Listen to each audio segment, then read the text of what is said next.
Hi folks, Nick here from the Main Street Talk podcast. Are you thinking about your next Disney vacation? I can help you plan that vacation at no extra cost to you. As a travel genie at Genie Travel Company, I keep an eye out for the latest and best Disney promotions and then apply them so you get the most value for your vacation. Contact me at nick.garcia@genietravelco.com. And if you enjoy our podcast, please give us a rating in your player. Enjoy this week's show.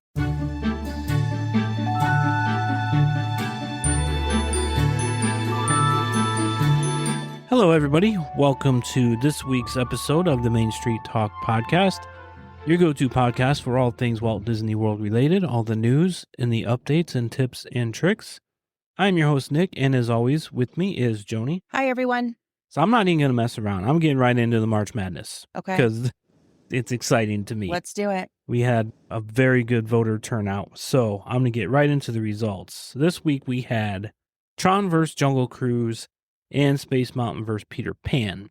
TRON defeated Jungle Cruise 53% to 47%, and Space Mountain defeated Peter Pan, ironically, by the same percentage, 53% to 47%. That's crazy, the same percentages. Exact same percentages. You going to tell me who you voted for, or is it private? No, it's not private. Who'd you vote for? I did not vote for Space Mountain. You love Space Mountain. And I actually voted Jungle Cruise. Jungle Cruise over TRON. I did. Any only reasoning? I love Okay. both, but only for the fact that TRON is such a short-lived experience. 60 seconds.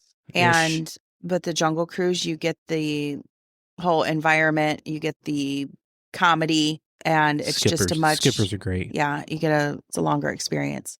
And I just love being on the water anyway. So It was the backside of water, wasn't it? I love being on the backside of water. Yeah.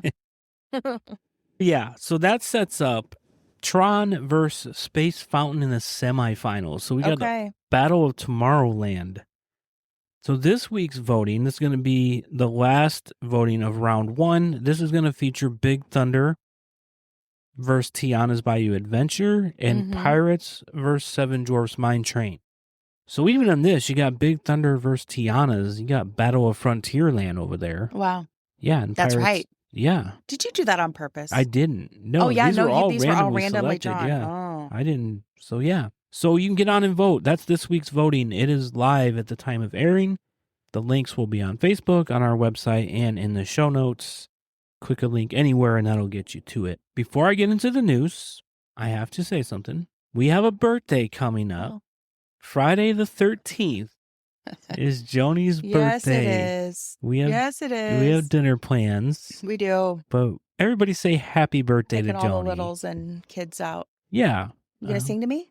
I'm not going to sing because nobody wants to hear that. I want to hear it. I will sing to you later when I don't have a microphone in front of me and people listening. But that's the best part.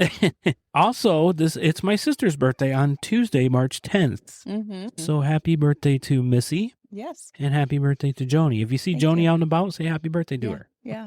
Oh, yeah. All right. You ready to get into the news? I am. Okay. Before we get into the news, Disney dropped a pretty good promotion for Disney card members. You can get a free dining plan when they purchase a non-discounted 4-night, 4-day Walt Disney World travel package that includes a room at select Disney resorts and theme park tickets with a park hopper option. They must use a Disney Visa card to pay and book by March 11th. This offer is valid nights from June 28th to October 3rd, October 19th to October 31st, and December 6th to December 21st. So that's pretty cool. They have included some holiday seasons in there, both Halloween time and Christmas. Mm-hmm. Yeah, so get in on that. Yeah, again, that expired. You have to book by Wednesday, March 11th. So get on that. All right, are we ready for news? Sure. Magic Kingdom. The Walt Disney World has updated park hours for the week of March 22nd, with all parks getting later closing times to accommodate spring break crowds. And as always, check the app to double check all your hours when you're there, but spring break crowds are coming. One of the busiest times of the year to be at Disney World. After this winter, I welcome the spring crowd. Yeah. And spring weather. Yeah. We didn't have a terrible winter. I know, but it's just cold. I hate being cooped up inside. Yeah, I don't like the cold either. Listen up to this. If you're going to be there in early May, big news for Magic Kingdom, especially only on May 13th. Magic Kingdom will close to the general public at 5:30 p.m. on Wednesday, May 13th. This is for a park-wide private buyout. SAP Sapphire and the SAUG annual conference has bought the park out. During this buyout, Dave Matthews is going to be performing in front of Cinderella Castle. That's pretty cool. Yeah, so if you are able to get in there, have a good time if you're part of that conference. Yeah. And the Big Thunder Mountain Railroad permit has been extended. It originally expired on March 13th and is now extended through August 31st.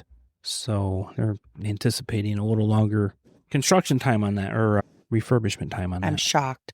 It's not Disney. So that's it for Magic Kingdom. Let's hop over to EPCOT. The International Flower and Garden Festival officially kicked off this last week on March 4th, and it runs until June 1st. This was really interesting too. A couple recently rented out Guardians of the Galaxy Cosmic Rewind at EPCOT for their wedding welcome party. This is an event dedicated to welcoming guests to their wedding celebrations. The party got a private ride on the attraction. That's pretty cool. It is pretty cool. At Hollywood Studios, Rockin' Roller Coaster Starring Aerosmith closed for good on Sunday, March 1st. We knew that. We reported that last week. It was immediately removed from the MDE app the following day, and also the lettering on the big guitar out front has already been removed, and they have already started working on the upside-down car at the entrance of the area. And Disney announced when this does reopen, rethemed with the Muppets, it will be a Tier 1 lightning lane. I don't think that surprises anybody. Not at all. I'm excited for the Muppets roller coaster. And speaking of the Muppets, a permit has been filed for the new set elements coming to the former Muppet Vision 3D Theater. That's obviously changing over to the Monsters, Inc. land. And the new seating area in Star Wars Galaxy's Edge at Disney Hollywood Studios now has canopies to keep guests shaded from the sun and other weather. Mm-hmm. The seating area opened in mid-January, so that's something to look forward to. The sun and the rain can be brutal. Oh, yeah. And I don't know what was going on. Something was going on with Gertie's tail last week at Hollywood Studio. Uh-huh. So all these news sources I follow noticed some damage to the tail. Right. The next day, Disney had put boxes, like rusty boxes in front. Storage crates kind of looking things. Yeah, kind of like that, like metal boxes. Mm-hmm. Not on the tail, but in front of it, so you couldn't see the tail. Just to block the view. Yeah. And then the tail disappeared the next day. Uh-huh. And now it's back. Okay. And the people I follow said that it's repaired for now. I don't know what that means. But Gertie's tail has been repaired for now. For now. All they said, Gertie's tail has been going through some drama this week. Use your imagination, apparently. Be kind to Gertie if you see her soon because she's going through a rough time. Yes. Obviously. Obviously. And at Animal Kingdom, Walt Disney Imagineering filed a permit for set installations at the new Encanto attraction. It's under construction at Animal Kingdom. So they're moving right along with this. They're getting set elements in place for that, or at least getting it on site to be able to do that. That's all I have for park news. Okay. Miscellaneous. On March 1st, Disney took home 22 Children and Family Emmy Awards for a host of shows and programs. So that's pretty big. 22 awards. And Pixar's Hopper, the new Pixar movie that's been all over the place, has received an early rating of 97% on Rotten Tomatoes. I don't know how Rotten Tomatoes ratings work, but by comparison, Zootopia 2 scored a 91% in its early rating. Wow. So Hopper, 97, Zootopia was at 91. Wow. Speaking of Zootopia 2, it will be available to stream on Wednesday, March 11th. And Disney has canceled the live-action remake of the animated classic Robin Hood. This had been something they had been discussing since 2020.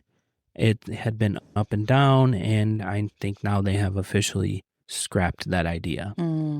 But what they haven't scrapped, and what is reportedly in development, according to the Wall Street Journal, I believe, is Monsters, Inc. 3. Oh. So we're going to get Wazowski and Sully back. for another go at it. And with Monsters Land coming up, Monsters Inc. Land coming up. Wonder if they'll incorporate something. That would be huge. Some designs or some sort of storyline and into an attraction or something. Yeah. So that's all I have for park news. Really? Okay. Or for news in general, park and entertainment news. No ship news? Nothing for Disney Cruise Line. No. They got the new ship, and Yeah. Robert Downey Jr. christened that. Mhm. So yeah, I think it's getting ready to go on its maiden voyage. But other than that, yeah. Cool. Let's go on to, are you ready for Spotlight on Attraction? I sure will. Let's do it. Okay, so we're going to visit with Living with the Land today. Great ride. We're going to talk about both the boat ride and the greenhouses, starting with boat ride. Slow-moving boat ride that takes guests on a tour through a dark ride section, through different biomes such as rainforest, desert, etc., and then through working greenhouses to showcase sustainable agriculture and innovative farming techniques. Their capacity, they typically operate with 16 boats. Specifically, each vehicle or tandem consists of 2 boats that are attached to each other. So basically what that means is that you can fit about 15 to 25 per boat. So 30 to 50 per tandem. They do have specialized boats that are available for wheelchair users and electric vehicles. So obviously the seating is going to be less on that.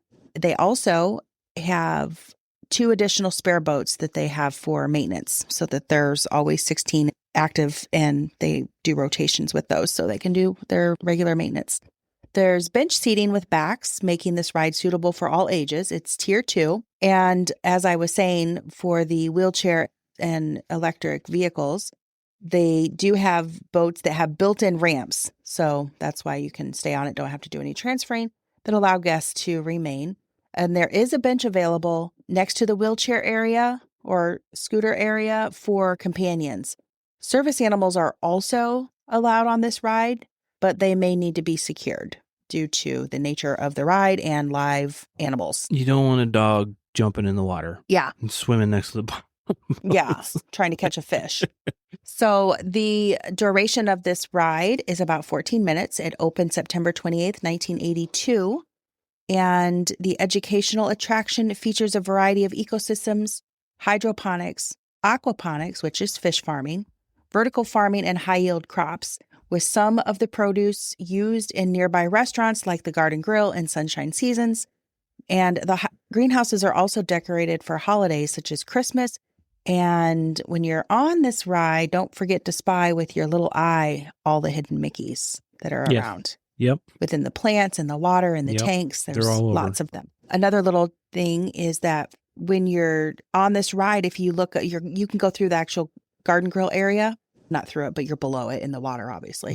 And you can look up and you can see into the restaurant and vice versa. Yep. It's a rotating restaurant, Yeah, and you may even catch a glimpse of Farmer Mickey and Pluto or Chippendale. Yep. Also, that's a character dining Garden Grill is. So pretty cool there. Yeah. And one thing I want to add is I know some people, when they take your kids out for school to go to Disney World, teachers will ask for some sort of educational report when they get back. Now, obviously, people think of the Hall of Presidents to do this or Carousel Progress.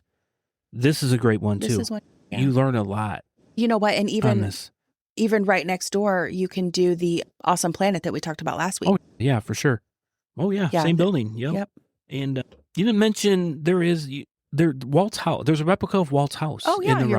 You're right. There is. And his room is, when you're first coming onto it, on the left side of upstairs. And hit the lights on. And then the dog, talk about his dog.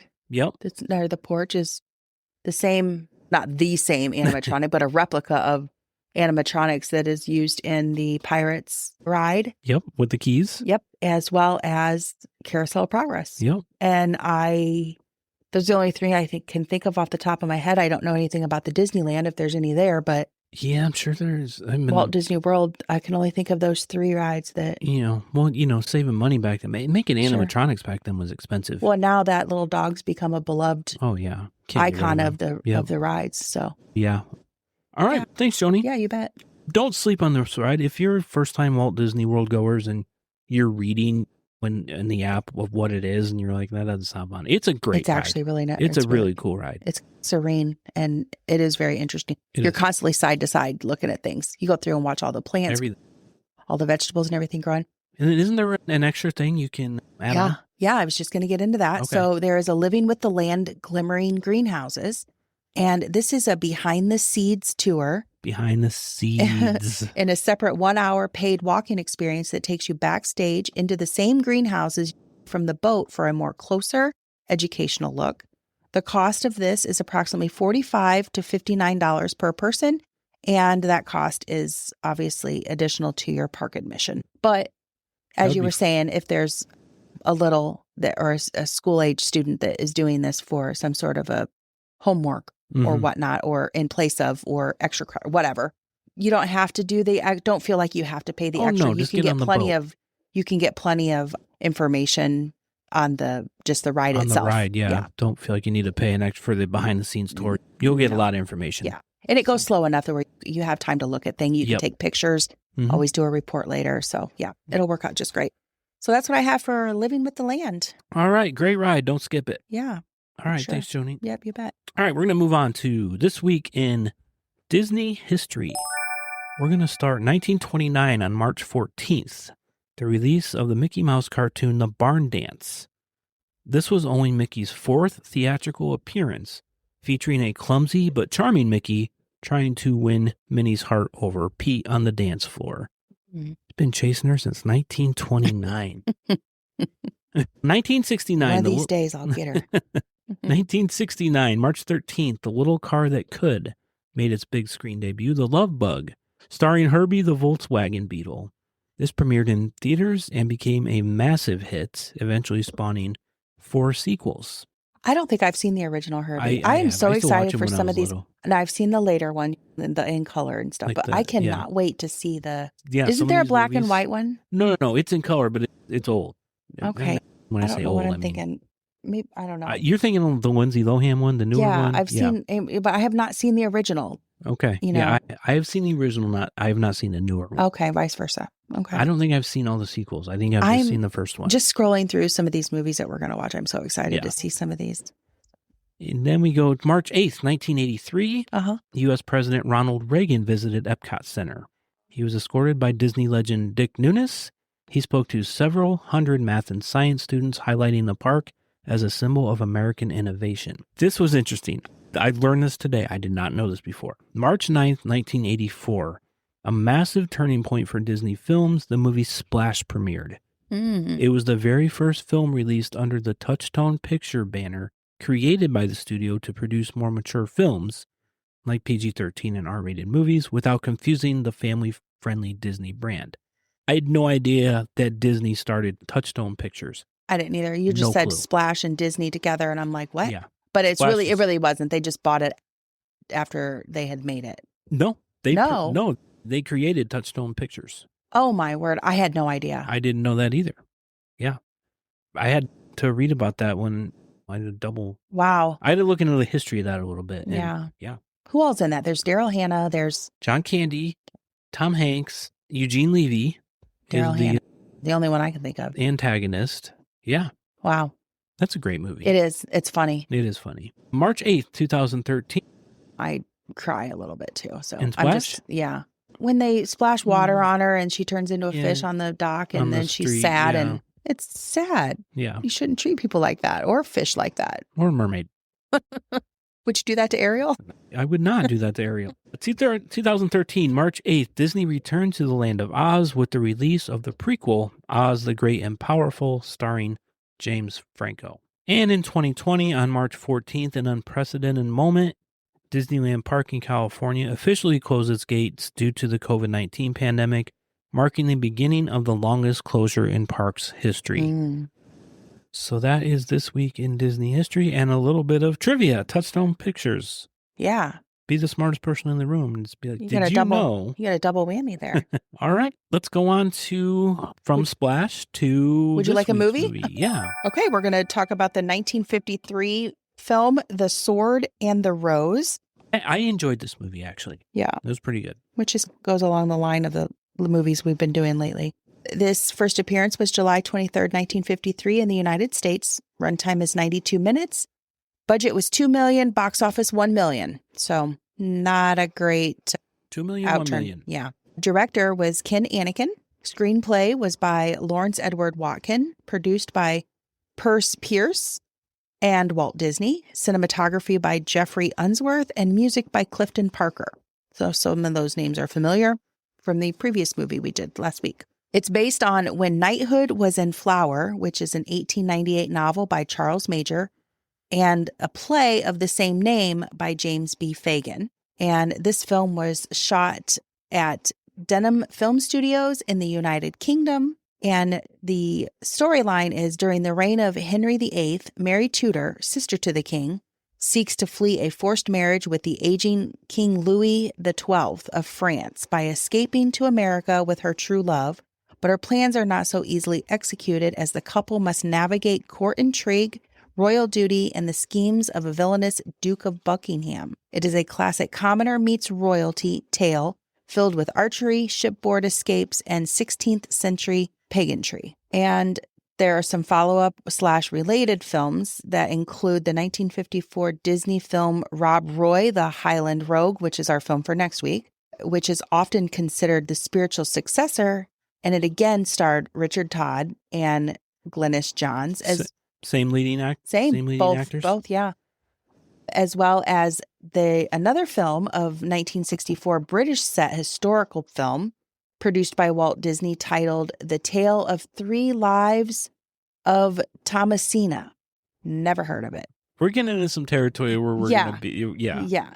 So there's a lot there. Disney made a lot of films. So there's going to be quite a few in here that we're like, never seen it. But I've seen a lot, but not this many. So as we spoke, we have a $1 million loss for this film. So obviously the awards were not that abundant at all, as in zero. Actually, it had very limited award profile and it did not receive any major mainstream nominations. However, Walt Disney had reportedly greenlit the project specifically hoping that it would earn Best Picture nomination due to its highbrow historical nature, but it failed to secure any nods or approvals from the Academy. However, Walt was awarded a gold medal, which is a special award, at the 1953 Photoplay Awards for his, quote, unique part in movie progress, end quote, during the year. The honor was specifically shared among three of his 1953 productions, which were The Sword and the Rose, Peter Pan, and The Living Desert. This all said, eventually the lead actors of The Sword and the Rose, Richard Todd, who played Charles Brandon, and Glynis Johns, who played Mary Tudor, were eventually honored by the studio as Disney legends for their career contributions. Disney legend. Yeah. Yep. So a little bit of bonus info here we've got. It was originally made into an early silent movie in 1908 in the Nickelodeon era, and again 15 years later, made into another silent movie with a much longer and much more developed plot. And just to kind of explain what for those, because I didn't know, so there might be somebody else who doesn't know. It's a station on TV. No. You can't do that on television. Nickelodeon was the first type of indoor space dedicated to showing projected motion movies, or motion pictures rather, in the U.S. and Canada. Usually set up in converted storefronts, these small, simple theaters charged 5 cents for admission, a nickel, hence the name. For nickel. Nickelodeon. Yeah. Isn't that clever? Yeah. And they flourished from about 1905 to 1915. Now, here you go. Here's your plug here. The American cable station Nickelodeon was named for these theaters. So that is where it came from. I don't know how they got doing that into Nickelodeon, yeah. Sliming people, but they did.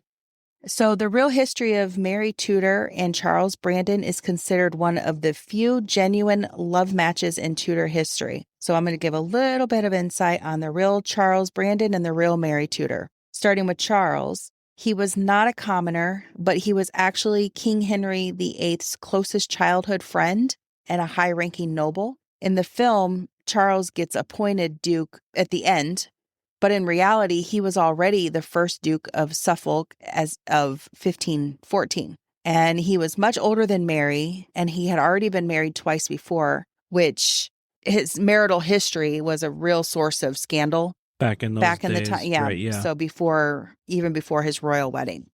So the real Mary, the film actually shows this, and it really did happen this way, where before Mary agrees to marry the elderly king of France, King Louis, she allegedly forced her brother to promise that if she outlived King Louis, that she could choose her own second husband. Mm-hmm. It would not be a forced one.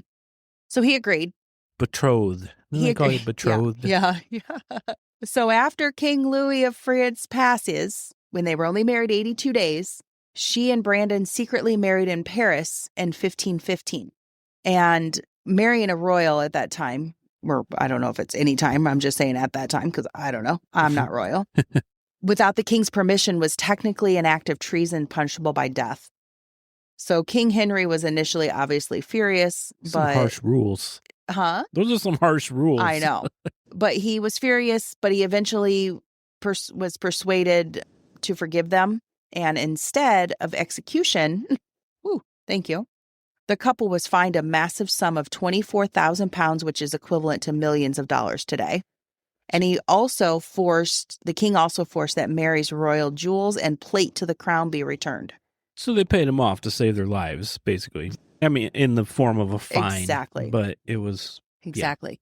Yeah. And despite the rocky start, they remained married for 18 years and had 4 children. 4 kids. Yeah. Wow. And one of their daughters was named Frances, who was the mother of Lady Jane Grey, a.k.a. the 9 Days Queen, if anyone knows any history on that. I have no clue. Yeah. And another thing, Henry VIII in the film appeared much older, but in actual life during the time of these events occurring, he was only 23. Young man? Yeah. He was older in the movie. Yeah. He looked like he was maybe in his 50s, maybe even 60s. Yeah. Well, I don't think he was 60s. No. Okay. He was older, though. Yeah, older he than was 23 definitely for sure. definitely Way older older than than 23. So that's what I have on The Sword and the Rose. Okay. Rated PG. Rated PG. I liked it. It's a movie from that era. You got to know what you're getting into. Mm-hmm. But it was pretty good. Yeah. Okay. Thanks, Joni. Yeah, you bet. All right. On to this week's tip or trick. Okay. Wait a minute. Let's do something else here. What Let do you me color code this here. I think that in light of my birthday coming up, I'm not singing happy birthday. We've been over this. I know that. And I'm okay with that now. I've heard you sing in the shower. Let's do a poster. You want to do a poster? Yeah, let's do a happy birthday poster. Why aren't you throwing curveballs? Yeah. Get my list up here. Okay. Okay. It has been a while since we've done a poster. Official Walt Disney World Growth Chart poster. So these posters, we do give these away from time to time. If you want to be on our list to win a poster, just hit the subscribe button on our website, Main Street Talk Pod, and you will come into the list. And we also do, on occasion, we've done gift cards. We've done, for your newer listeners, Christmas we gave away $100 gift card. Yeah, and we've also done one for Thanksgiving or Halloween. What did we do? We did another one. We did a tumbler for Halloween. We did a Mickey tumbler. We did a $50 gift card. Yeah. Anyway, it's not just posters. We do have other things that we like to throw in there on occasion. Get your name on that list. Yeah, and the only way to get that is to subscribe. So come on over and join us. Okay, I have my list. Do you have the... Yeah, I'm ready to go. I'm spinning. Oh, you're spinning? Yeah, I'm spinning. Well, let me sorry. catch up. Did I jump away? Nope, I'm good. He's got part of it. I got the other part, so there's no cheating. What we got? 28. 28. Yeah. 28. Letitia, last initial M as in Mary. Letitia M. Letitia, we're looking for you. Congratulations. You have won an official Walt Disney World Growth Chart poster. Yes, congratulations. We will email you probably on Wednesday to get your information. Do check your promotion and spam folder. Sometimes they go there. So we will email you. Look out for that on Wednesday. Mm-hmm. Congratulations. Yes. Enjoy your poster. I hope you do. All right. Tip or trick this week. Are you ready? I am. Not so much a tip or trick, more of something to pass the time and maybe keep your little ones occupied while you're in lines or whatever. Or your big ones. Or your big ones, yeah. This is to look out for hidden Mickeys. Yeah. They are all over the place. Mm-hmm. You can just look for them if you want. You can find websites where they give you hints, or you can find websites that will tell you where they're at. I've done all of the above. I've done all the above. Because there's thousands of them. There's no way you can honestly find all of them. Yeah, they're like, we were standing in line for Alien Swirling Saucer. Well, I'll just give you one. I'm not going to tell you where it's at, but I'll just give you, there is one in line there. We were standing in line. I wasn't even looking for one, but I saw one on some artwork. Yeah. It depends on where you're standing, how fast the line's moving, what the day is, if you're distracted. I was not looking for anything. No. It was just, I popped up. I just saw it. I was like, oh my God, there's a He got Mickey. gorped by a Mickey head. There's a really interesting one at the Polynesian. Mm-hmm. It's very small. It's like smaller than the size of a dime. Mm-hmm. Is it outside or inside? It's outside. You can... By the front doors? No, you can see it through a window. It is outside. Oh, you have to be on the inside looking in, though? Looking outside to see it? Okay. Did you show me? I don't remember if I showed. I don't know if I've seen pictures of it. Oh. I know exactly where it's at. I don't think I've actually seen it, but we were just there. I know, but we didn't go to the Polynesian this last time we were there. It's true. I'll just tell you, it's made out of nails, and it was put there by a construction worker. So I'll just leave it at that. He wanted to get his little signature on that. Next time we're there, we're going in December. I'll take a picture of it. Okay, yeah. I know exactly where it's at, just by the picture. I know where it's at. Well, so hidden Mickeys. Our oldest grandson would be happy to see that. He's the one that when we went and we took the boys, he was all about looking for him. Oh, Grandma, hidden Mickey. Grandma, hidden Mickey. Yep. Like he was all about it. Even if a Mickey was in plain sight. Even if a Mickey was in plain sight, it was a hidden Mickey. But what got me the most was when he was brushing his teeth and he spat into the sink. It literally looked like, and he called me in the bathroom to show me, Grandma, look, a hidden Mickey. I'm like, yeah, okay. And he really stood there and made me take a picture of it. So that is now in our camera roll in our photo albums. It's in our forever memories. And it's got a cute little story behind it. So, okay, I think that's going to do it for this week's show. Okay. And don't forget to vote. March Madness. Links are everywhere. Our website is mainstreettalkpod.com. Our Facebook page is Main Street Talk. Facebook group Disney World Tips and Tricks. The Instagram is Main Street Talk Podcast. We are on YouTube as well. There's no video. It's just us. Audio only with our picture on there. You can contact me for any sort of travel. Nick.Garcia@genietravelco.com. And we are affiliates of the Magic Candle Company. The link is on the website, and use the code Main Street Talk at checkout for 15% off. We will be back next week with more news and updates and tips and tricks. So we will talk to you real soon. Bye, everyone.